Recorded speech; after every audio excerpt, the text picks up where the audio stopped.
അയോധ്യയിലെ രാമക്ഷേത്ര കവാടത്തിൽ മൂർത്തികളെ സ്ഥാപിച്ചു. ഹനുമാൻ, ഗരുഡൻ, ആന, സിംഹം എന്നീ മൂർത്തികളെയാണ് സ്ഥാപിച്ചത്. വിവരങ്ങളുമായി ഗൗതം അനന്തനാരായണൻ ചേരുന്നു. ഗൗതം, പ്രാണപ്രതിഷ്ഠയ്ക്കുള്ള ഒരുക്കങ്ങൾ അന്തിമഘട്ടത്തിലാണ് എന്ന് തന്നെയാണ് മനസ്സിലാക്കാൻ സാധിക്കുന്നത്. വിശദാംശങ്ങൾ.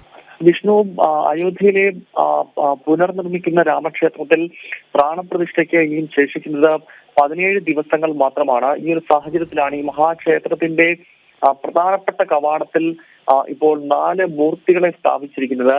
നമുക്ക് ദൃശ്യങ്ങളിൽ കാണാൻ സാധിക്കും. ഹനുമാൻ, അതോടൊപ്പം തന്നെ ഗരുഡൻ, ആന, സിംഹം എന്നീ 4 മൂർത്തികളെ പ്രധാനപ്പെട്ട മുൻ കവാടത്തിന്റെ ഇരുവശങ്ങളിലായി പ്രതിഷ്ഠിച്ചു കഴിഞ്ഞിരിക്കുന്നു.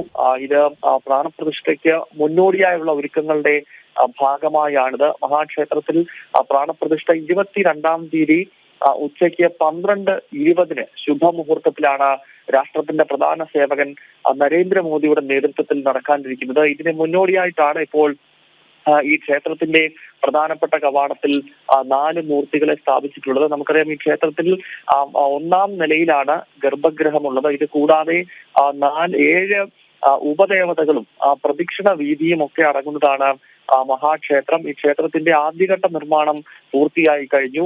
2-3 ഫേസുകളിലും പൂർത്തിയാകേണ്ടതുണ്ട്. എന്തായാലും ആദ്യഘട്ട നിർമ്മാണം പൂർത്തീകരിച്ചുകൊണ്ടാണ് വരുന്ന 22-ാം തീയതി പ്രാണപ്രതിഷ്ഠ നടക്കാൻ പോകുന്നത്. വിഷ്ണു.